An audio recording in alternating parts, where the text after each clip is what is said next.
Nous sommes à Capelinos pour la troisième étape de l'aventure du triangle des Açores. Nous sommes sur le point de partir du phare vers l'autre côté de l'île, vers Horta, après avoir grimpé jusqu'au cratère principal de Fayal. Devant nous, des paysages magnifiques, comme ces derniers jours à São Jorge et à Pico. C'est la dernière étape, la plus difficile, non seulement en raison de la distance, 42 km, mais aussi à cause de l'ascension, 1800 mètres de dénivelé. C'est l'étape où nous devons faire les efforts les plus importants avant le repos de demain.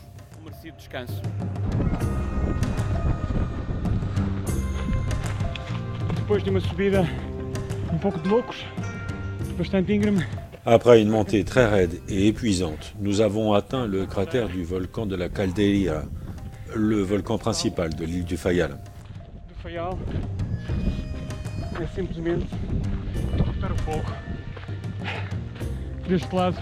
C'est à couper le souffle. On a le cratère d'un côté et l'océan de l'autre.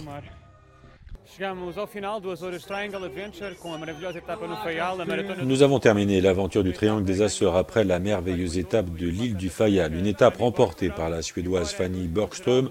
Au classement général, la Portugaise Inés Marquez termine devant la Suédoise qui paie pour une erreur le deuxième jour où elle a perdu quelques kilomètres. Je suis très heureuse de cette victoire, même si honnêtement Fanny aurait dû être à cette place. J'ai beaucoup apprécié cette expérience. Tous les amoureux de la nature et du trail doivent venir aux Açores au moins une fois dans leur vie.